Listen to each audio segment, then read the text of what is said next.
How do you think? Fire. The billions of neurons in your brain fire trillions of times a second. How do you think in open web mind? Same answer. Fire.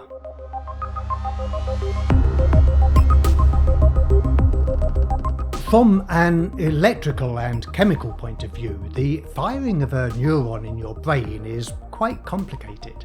There's depolarization and repolarization involving calcium, sodium, potassium and chloride ions, giving rise to resting potential, threshold potential and action potential.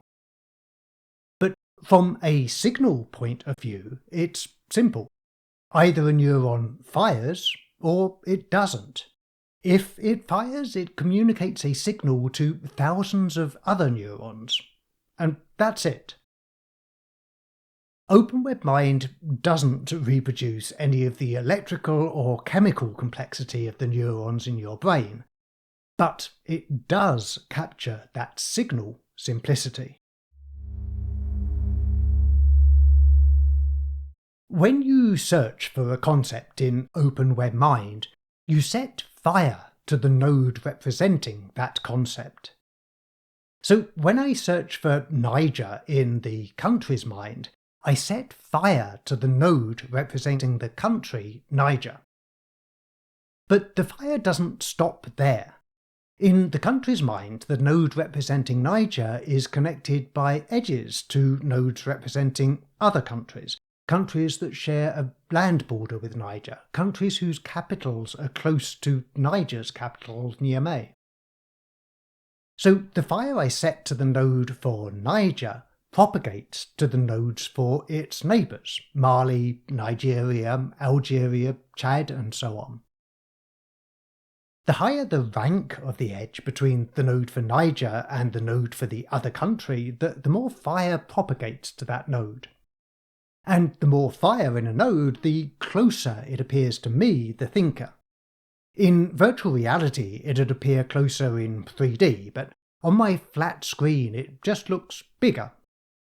Algeria, for example, is a much bigger country on the map than Burkina Faso, but the capital of Niger, Niamey, is much closer to the capital of Burkina Faso, Ouagadougou, than it is to the capital of Algeria, Algiers. So the edge from Niger to Burkina Faso is ranked higher than the edge from Niger to Algeria, which means that the node for Burkina Faso appears closer to me, the thinker, than the node for Algeria. In other words, Burkina Faso looks bigger on the screen than Algeria. It all comes down to fire. When I search for Niger, I set fire to the node for Niger, and the fire propagates along edges from that node, more along high-ranked edges, less along low-ranked edges.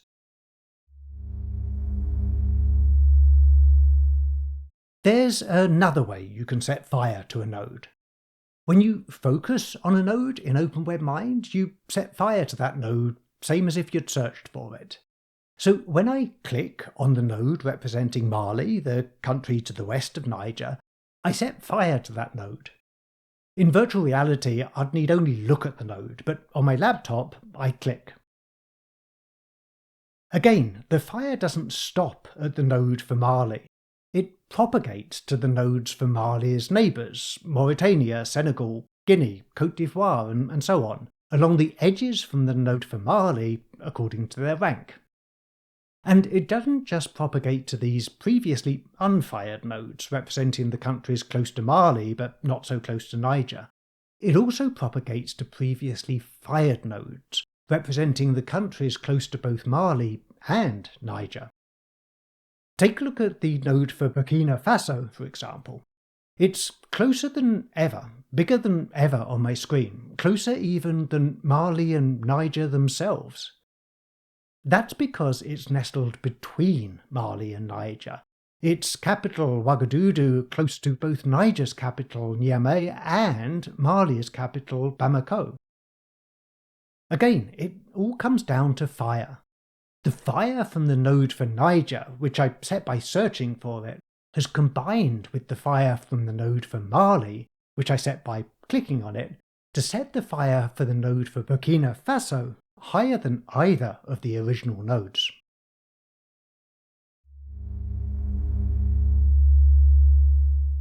I knew when I clicked on Mali that it was related to Niger. I could see that the two nodes were connected by an edge.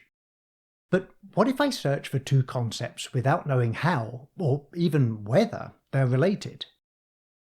If I search for Niger, setting fire to the node representing that country, then search for Sudan, setting fire to the node representing that country, I can get an idea of how these two countries are connected.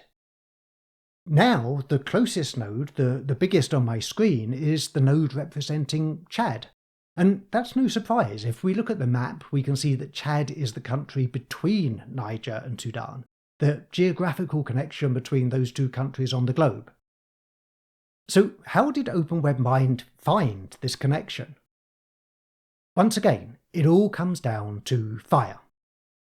The fire I set to the node representing Niger propagated along edges to the nodes connected to Niger, including, of course, its next-door neighbour, Chad.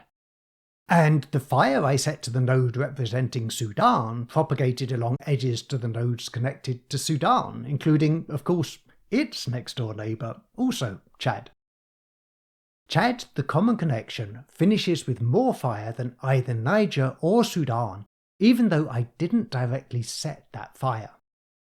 By setting fire to the nodes for Niger and Sudan, I find the concepts that connect the two countries. What I've shown you is a mere hint of what you can do with fire in OpenWebMind.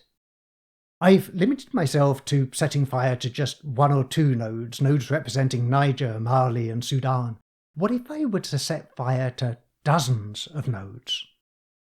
I've limited myself too to setting fire to closely related nodes representing countries in the same region of Africa. What if I were to set fire to more disparate nodes? And I've limited myself to just one mind, the country's mind. What if I were to meld dozens of minds holding my own knowledge, the articles I read, the podcasts I listen to, the channels I watch, the people I follow and the organisations I trust, not to mention the core minds that hold humanity's essential knowledge? What could fire in OpenWebMind do for me then? You might as well ask what the firing of the neurons in my brain does for me now.